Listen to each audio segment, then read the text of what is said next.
Hey, ¿qué pasa, chicos? ¿Cómo están? Sean bienvenidos a un nuevo episodio de este su podcast favorito de terror, La Última Cerveza. Como siempre, al frente mío, el gran Woke Steve. ¿Cómo estás? ¿Qué tal, viejo? ¿Qué tal, muchachos? ¿Cómo les va? ¿Qué tal esta semana? Creo que vamos con muchísima energía para este nuevo episodio, que ya se acaba la tercera temporada. Yo creo que ya nos habíamos retrasado en hacer un episodio como el de hoy, porque tenemos un tema que es un clásico en el terror. Por supuesto, pero para dar el comienzo, comencemos con el intro. Esto es La Última Cerveza, que esperemos... Que no sea la última. Salud.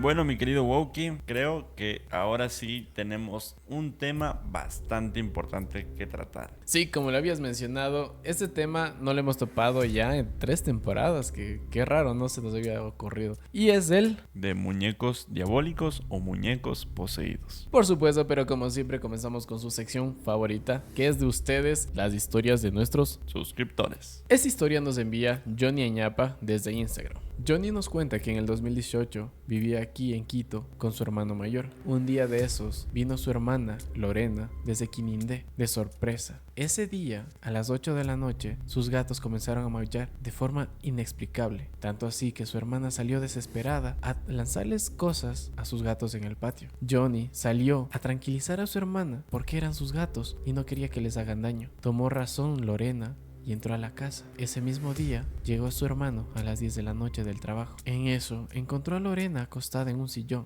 dormida. Su hermano mayor, por hacerle una broma, tomó agua y le echó en la cara para despertarla. Pero ¿cuál fue su sorpresa? Que no se despertó. La movió y no se despertaba. En ese momento le grita a Johnny: vente a la sala, Lorena no se despierta. Johnny sale desesperado a la sala y lo ve tirada en el sofá. En eso toma el brazo de Lorena desesperadamente y comienza a gritar: me siguió, esta cosa me siguió, me está susurrando en el oído, aléjenme de aquí, no quiero escucharla. Ellos desesperados no sabían qué hacer. Su hermano mayor entra a su cuarto y toma agua bendita, pero Johnny me dice que la fe es muy importante, ya que su hermano mayor le lanzaba y no ocasionaba nada. Johnny toma el agua bendita y comienza a rezar y lanzarle alrededor de su hermana. Comenzó a apaciguar las cosas. Recordó que tenía un palo santo en su cuarto y lo prendió. Poco a poco Lorena fue calmándose y pudo descansar esa noche. Johnny llamó a su madre para preguntar si sabía algo, qué es lo que pasaba con Lorena. Ella dijo: lo siguió hasta allá.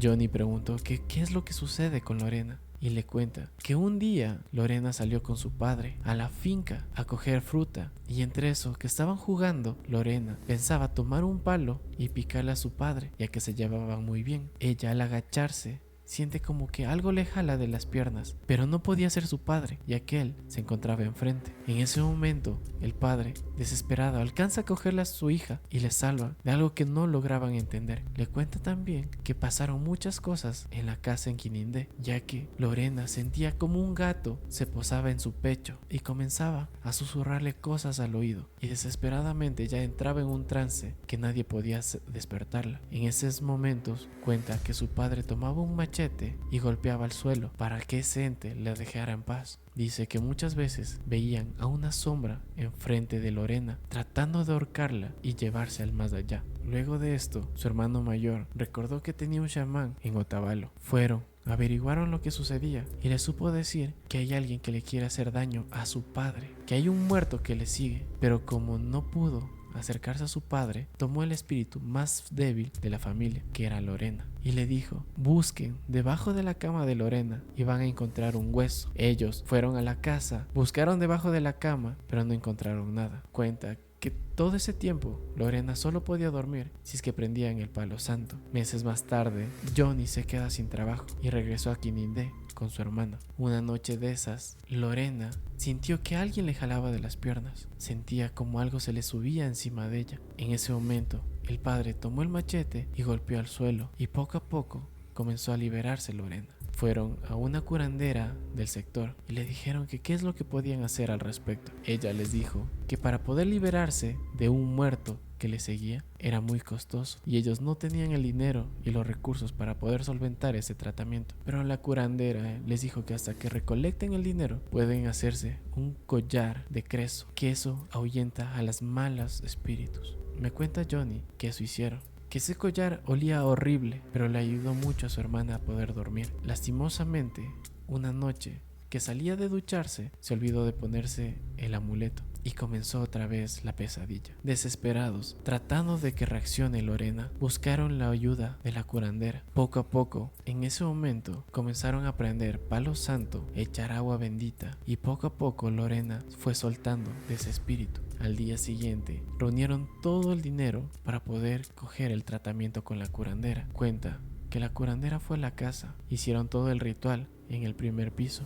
Menciona que la curandera echó licor en su cuerpo, realizó lanzas con las mismas hojas de la finca y comenzó poco a poco a soltar algo que tenía Lorena. Johnny menciona que parecía que su hermana estaba exorcizada, ya que comenzó a botar espuma por la boca. Después de un tiempo, dice, sin mentirles, vi como un zorro pequeño salió de la espalda de mi hermana y huyó. Luego de esto, la curandera les dijo, ese era el muerto que estaba atrás de su hermana. Esto no es todo lo que tengo que hacer, ya que este espíritu se convirtió en un demonio y no le va a soltar tan fácil a Lorena. Ese ritual comentaron que solo duraba 1 año y le dijo que es por una envidia que le tienen al papá. Que vayan a revisar debajo de la cama de Lorena y van a encontrar un hueso. En ese momento Johnny, escéptico porque él había dicho lo mismo el curandero de Otavalo, subió al 2º piso y encontró un hueso con la foto de su padre debajo de la cama. Luego de este ritual dice que todo se calmó, que poco a poco tomaron ya las vidas normales que tenían, pero una noche entre risa y risa dice que él se queda dormido y se despierta con un golpe en el estómago enfrente de su hermana. Él, desconcertado,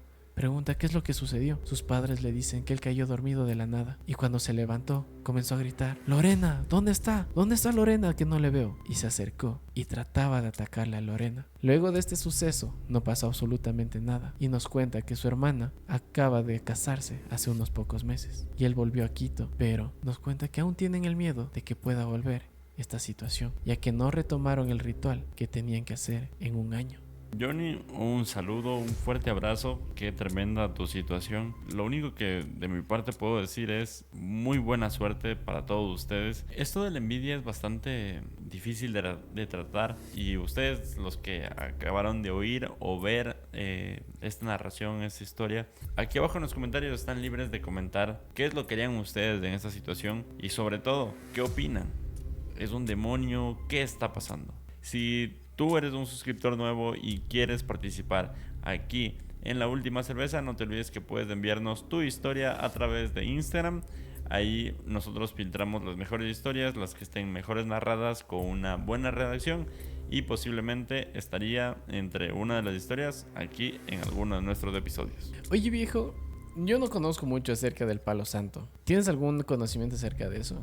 Yo tampoco, la verdad. O sea, a mí me gusta, me agrada mucho. En mi casa sí he estado presente en Navidades. Cuando nosotros recién llegamos acá a la casa, me parece haber olido o visto cómo mis familiares pusieron alguna vez como para bendecir o... Armoniza bastante los ambientes. Ah, ya, no conozco mucho acerca de eso del palo santo. Y es una de las historias que... La única historia que he contado acerca que utilizan esto. Te voy a decir algo curioso. Hace episodios atrás, no sé, quizás sea una coincidencia, no precisamente es Palo Santo, pero sí en las mañanas, de vez en cuando, una vez a la semana, prendo un incienso aquí en el estudio. Quizá no directamente con el fin de que bote las malas vibras, pero siento que ha ayudado. Me siento más armónico últimamente con esa práctica que he Claro, implementado. claro. Sí, el incienso en sí te ayuda a relajarte y tal vez no lo sé, no tengo mucho conocimiento en la parte de lo que son esencias para poder liberar, así que sería curioso y sería interesante que si ustedes conocen algo más acerca de esto, nos comenten para entender y comprender también otro tipo de liberación, otra ideología en este tipo de liberaciones. Con este interrogante que se los dejamos a ustedes, podemos pasar al tema ya central del episodio de hoy, que son los muñecos poseídos, muñecos diabólicos. Viejo, ¿quieres abrir con broche de oro? Sí, por supuesto. La siguiente historia que voy a contar viene desde México. Esta es la historia de Carlos. Carlos es un taxista que se encontraba en una noche trabajando de velada. Decía que particularmente le había ido muy bien, había recogido a muchas personas y luego de terminar su jornada laboral decide lavar el carro. Luego de eso, al llegar a su casa, dice que tenía una sensación como si algo se hubiera olvidado en el auto. Su esposa se despierta y siente esta inquietud, esta incomodidad en su esposo y le pregunta que qué es lo que le había pasado. Carlos le responde: lo que sucede es que siento como si me hubiera olvidado de hacer algo. Su esposa le dice: seguro estás cansado, así que mejor duerme. Carlos le hace caso, trata de conciliar el sueño y lo logra, se queda dormido. Al día siguiente sale nuevamente a trabajar. Esta sensación seguía presente, esta vez con mucha más fuerza. Sin embargo, le deja pasar, llega a mediodía y antes de nuevamente regresar a su casa, decide hacer las compras. Va al mercado, compra sus abarrotes y regresa. Al llegar, su esposa decide ayudarle a bajar las compras y en lo que están bajando las compras, su esposa encuentra a un muñeco que de estos bebés. Su esposa le pregunta sorprendida: mi amor, ¿de dónde sacaste esto? Carlos revisa el muñeco y dice: no, la verdad es que debe ser de algún pasajero que se subió y se lo olvidó. No le dieron importancia, pero Carlos y su esposa decían que en realidad este muñeco, aparte de ser desagradable a la vista, decían que sentían una mala vibra. Pero Carlos lo único que hizo fue meterlo en la casa, limpiarlo un poco. En el transcurso del día, que vuelva a salir a trabajar, le voy a regalar a una niña, se lo voy a donar. No le dan importancia y deciden tomar una siesta. Carlos se sentía mal, así que decidió no salir a trabajar por la tarde. Cenan y se van a dormir. En lo que Carlos estaba conciliando el sueño, comienza a sonar unos gritos que venían de la sala de su casa. Él, asustado, se levanta rápidamente y ve que el sonido provenía de este muñeco. Carlos agarra el bebé y, tratando de buscarle la cajita de donde normalmente los muñecos suenan para poder apagarlo, y dice que no tocaba nada. Le comienza a golpear y en el lapso de unos segundos el muñeco se calla. Dice que después de eso ya no podía dormir. Dice que como eran las 3 de la mañana se queda despierto y en eso su esposa también se despierta. Ya iba a amanecer y Carlos se comienza a preparar para salir a trabajar. Y antes de salir, su esposa le dice: Carlos, cuídate mucho. Tengo un mal presentimiento. No quiero darle más importancia a esto. Por favor, llévate ese muñeco. Carlos agarra el muñeco, lo guarda nuevamente en el maletero, agarra su taxi y comienza a conducir. Dice que ya estaba agarrando carretera cuando escucha una voz proveniente del maletero, esta vez muy clara, que le decía: Carlos, cuidado con el carro de tu izquierda. En eso dice que Carlos regresa a ver atrás y de repente ve una luz y se despierta en el hospital. Ahí los doctores le dan una noticia y le dicen que había sufrido un accidente de auto y que milagrosamente había salido vivo. Y lo único que había quedado bien era su billetera con sus documentos, con una foto de su esposa junto a él y un muñeco. Así que deciden irse donde un brujo amigo de ellos. En ese momento el brujo comienza a analizar la situación, le cuentan qué es lo que había pasado y le dice: este es un objeto maldito, que así como ustedes ahora, se lo regaló una persona que estaba bajo el efecto de una maldición. Si ustedes desean que este muñeco los deje en paz, lo que tienen que hacer es regalarlo. Es un objeto con una energía muy mala y no lo van a poder quemar, no lo van a poder botar porque siempre va a volver a su hogar. Así que lo que tienen que hacer es regalarlo. En la noche, Carlos y su esposa envolvieron ese muñeco y lo dejaron en la entrada de su casa, junto a su bote de basura, envuelto en un regalo. Esa misma noche, al recoger la basura, el regalo desapareció. Actualmente esa pareja se sigue preguntando quién sería el pasajero que dejó ese muñeco, o si de pronto fueron las personas que lavaron su auto un día antes del accidente. Aquí el tema que estoy pensando es la transferencia de maldiciones. Yo no creo que sea tan sencillo y tan fácil aceptar y dar una maldición en sí. Y me parece muy curioso esta situación, que por ejemplo en este caso pusieron en una funda de regalo y tal vez alguien lo tomó, ¿no? Y por eso sucedió esta situación.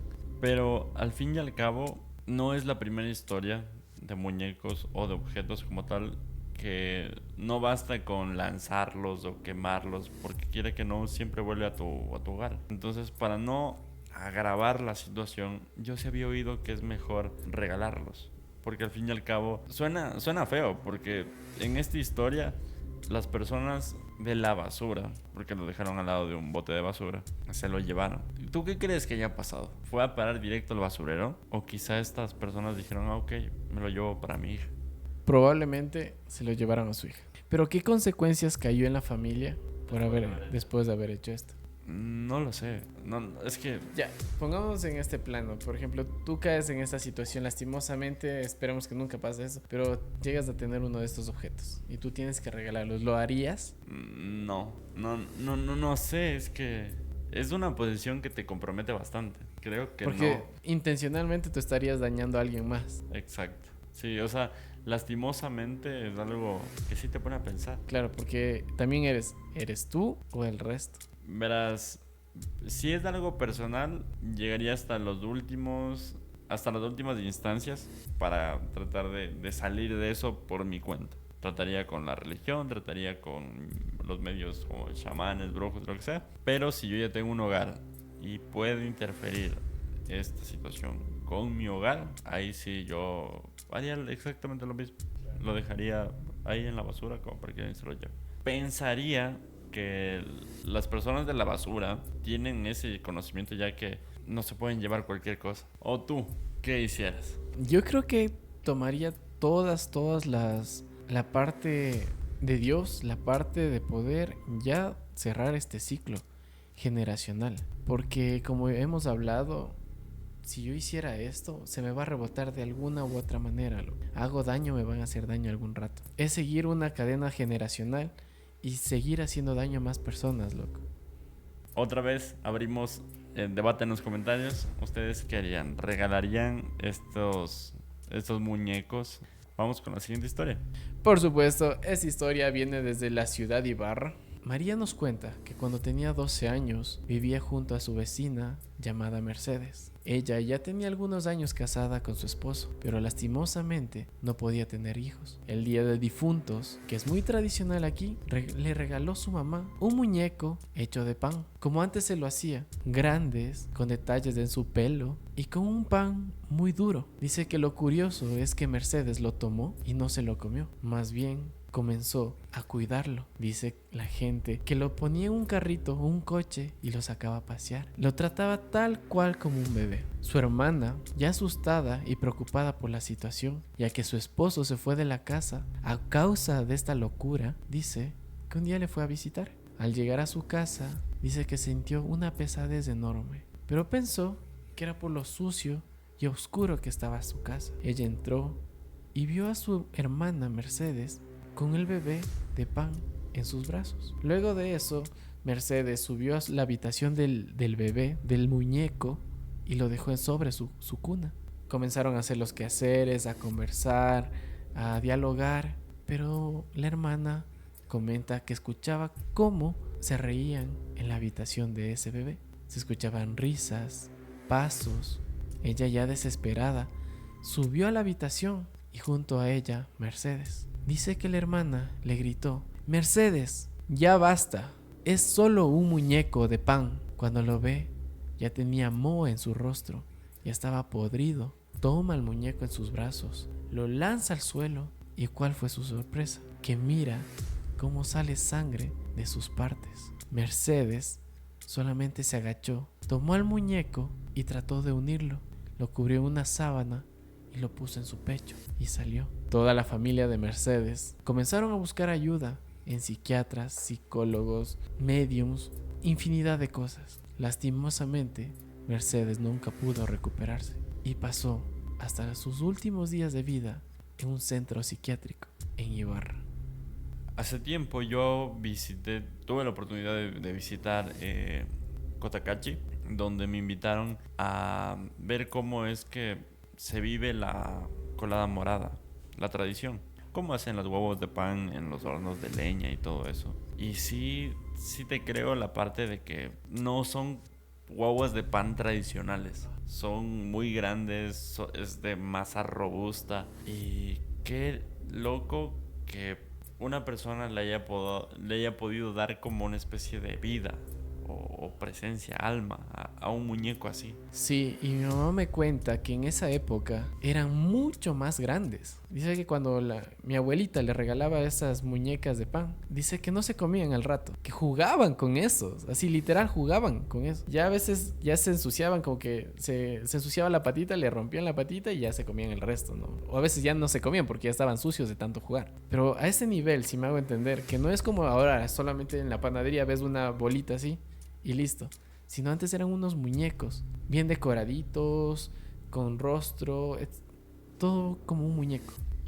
Puede ser que sea una actividad ancestral, sea una tradición ancestral, pero sí da un poquito de creepy, loco, cuando tú ves algo así.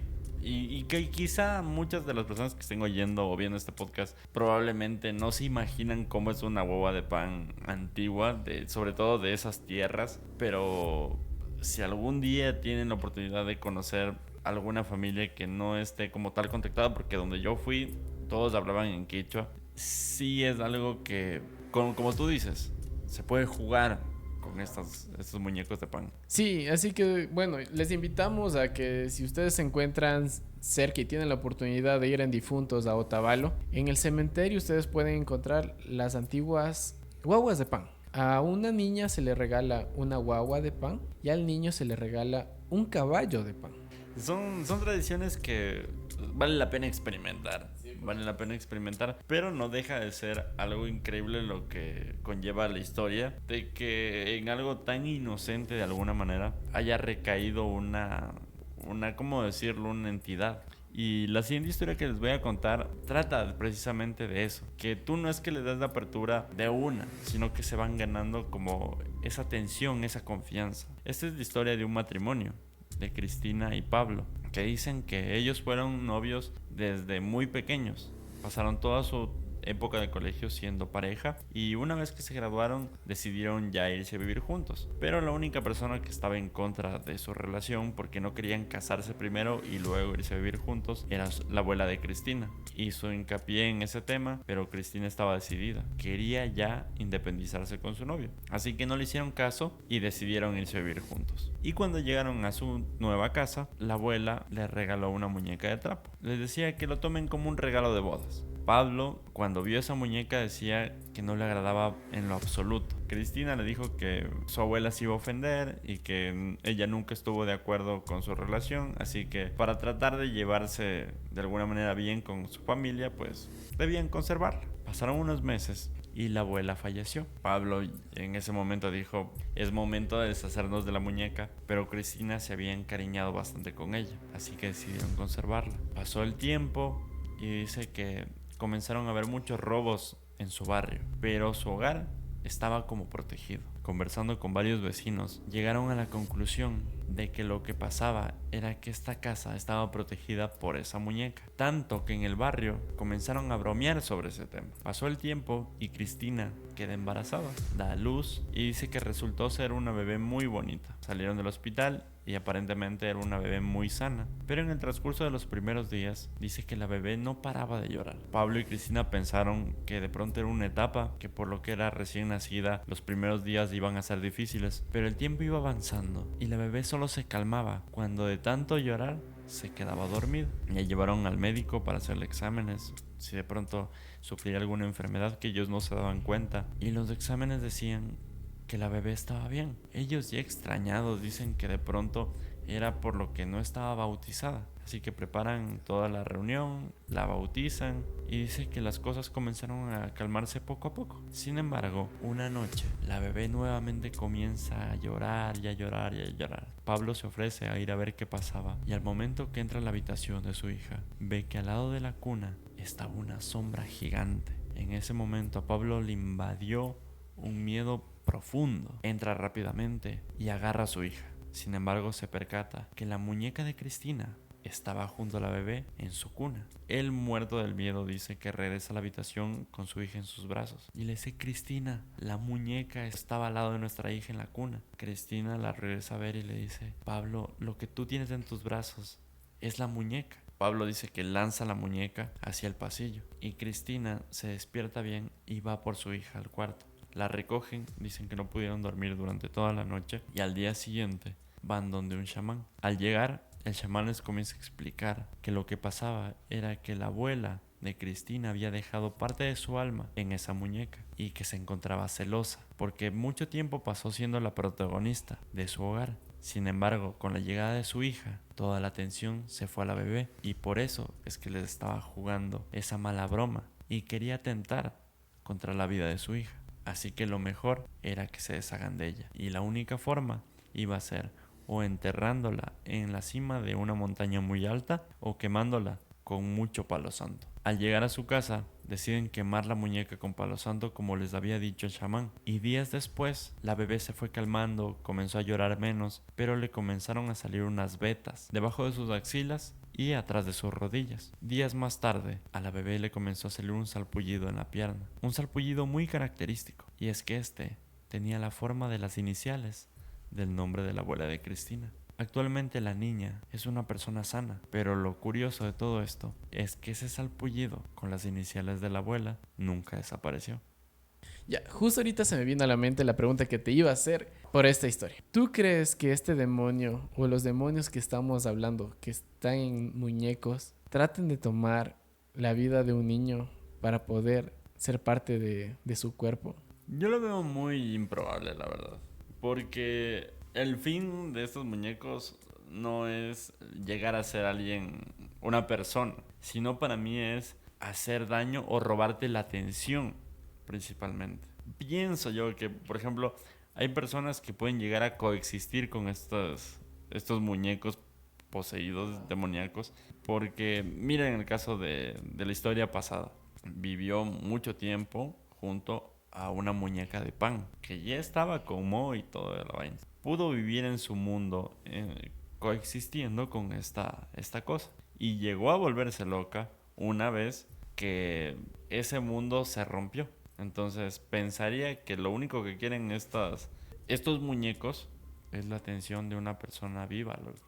Es mi teoría. Sí, sí, sí. Dejémosle igualmente a discusión. Ustedes pueden escribir en los comentarios qué creen que es lo que busca un demonio. Lo que busca, yo lo que sé es que viene a matar y destruirlo. Así que veamos qué igualmente opinan ustedes. Vamos a la última historia de la noche acerca de estos muñecos. Y es un caso ya muy conocido y se ha basado en una película muy conocida como es Chucky. Y ese es el muñeco Robert.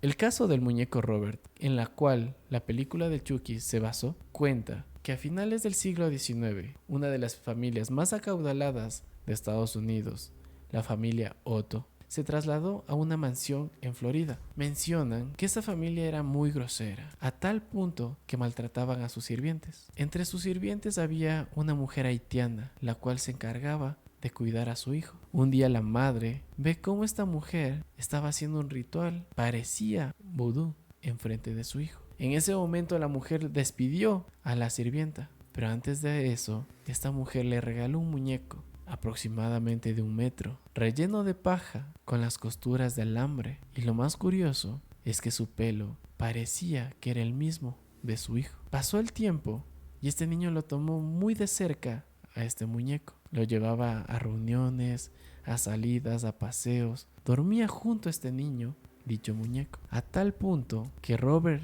Eugene, que era el nombre de su hijo, pidió que solo se le diga Eugene y Robert a su muñeco. Poco a poco comenzaron a llegar los problemas. Uno de ellos era que los sirvientes comenzaron a renunciar, ya que decían que veían sombras de un niño que caminaba por la casa. De igual manera, los padres, cuando cruzaban la puerta de la habitación de su hijo, escuchaban 2 voces, una de Eugene y la otra un pequeño susurro, pero cuando abrían solo se encontraba Eugene y el muñeco Robert. Poco a poco las cosas comenzaron a salirse de control, tanto así que Eugene no podía dormir ya que tenía muchas pesadillas. Un día de esos, Eugene gritó tan fuerte y al entrar la madre al cuarto ve a Eugene llorando en la esquina de su cuarto y al muñeco Robert mirándolo fijamente. El padre tomó a Robert, lo puso en una caja y lo subió al ático. Pasaron algunos años, los padres de Eugene fallecieron y él heredó la mansión. Eugene, ya con su esposa, fueron a vivir en dicha mansión. Él se volvió un pintor muy famoso de la época y el día de la mudanza se encontró otra vez con el muñeco Robert. Al tomarle en sus brazos, otra vez comenzó su vínculo, tal cual cuando era niño. En ese momento no le gustó el muñeco a su esposa, pero el vínculo era tan fuerte que le ponía a dormir en su silla de mesera dentro de su cuarto, donde dormía Eugene y su esposa. Poco a poco los vecinos del sector comenzaron a tener rumores de que cuando ellos salían, en la ventana había un niño que caminaba por toda la casa. Las visitas que tenían en ese tiempo decían que escuchaban pasos, risas y la sombra de un niño caminando por la mansión. Poco a poco, las visitas y los vecinos comenzaron a alejarse y Eugene tomó la decisión de otra vez encerrar al muñeco Robert. Luego de eso, pocos años después, Eugene falleció. Su esposa enseguida vendió la casa. La siguiente familia, al mudarse, su primera y única hija encontró al muñeco Robert. Tuvieron un vínculo desde el primer día. Dormía junto a ella, jugaban mucho, pero poco a poco el terror comenzó otra vez. Tanto así que la hija gritaba que ese muñeco la quería matar. En ese momento la familia envió al muñeco al museo Fort S. Martello, en el cual está exhibido hasta el día de hoy. Los trabajadores y visitantes que van a dicho museo comentan y aseguran que se mueve el muñeco Robert. También en la exhibición se encuentran muchas cartas de los visitantes pidiéndole a Robert que les quite la maldición, ya que comentan que tú no puedes reírte, tomar fotos sin el permiso de Robert, ya que puedes caer en desgracias. Al día de hoy, el muñeco Robert se encuentra en el estante con su traje de marinerito, su peluche de león y un fino cristal que separa a los visitantes que se atreven a ir a esa exhibición. ¿Tú crees que sea algo bueno hacer un emblema de algo tan macabro? No, y justo a ese punto iba. ¿Qué tuvo que haber pasado o qué más hay en esta historia para que este muñeco esté en un museo? Porque tú no pones cualquier cosa en un museo. Yo creo que alguien que ya haya visitado este museo, sería muy bueno que pongan en los comentarios con qué afiche lo tienen. Porque no pueden poner el muñeco diabólico. Es algo muy, muy irónico que un museo donde hay ciencia se exhiba esto. Pero, como digo, en estos casos, lo mejor que se puede hacer en el caso de que no una entidad así no pueda ser destruida, por lo menos tenerla controlada. Así que muchachos, espero que les haya gustado este episodio. Estuvo muy bueno, estuvo entretenido, hubo muchos debates y ustedes también pueden comentar en la cajita y nosotros leer qué es lo que ustedes piensan. No se olviden de seguirnos en todas nuestras redes sociales como TikTok, Instagram, Spotify y YouTube. Muchas gracias para las personas que nos escuchan mientras cocinan, mientras lavan los platos, mientras se duchan. Y esperemos que la próxima temporada esté mucho mejor que esta. Y muchísimas gracias por acompañarnos otro episodio más. Esto fue La Última Cerveza, que esperemos que no sea la última. Salud.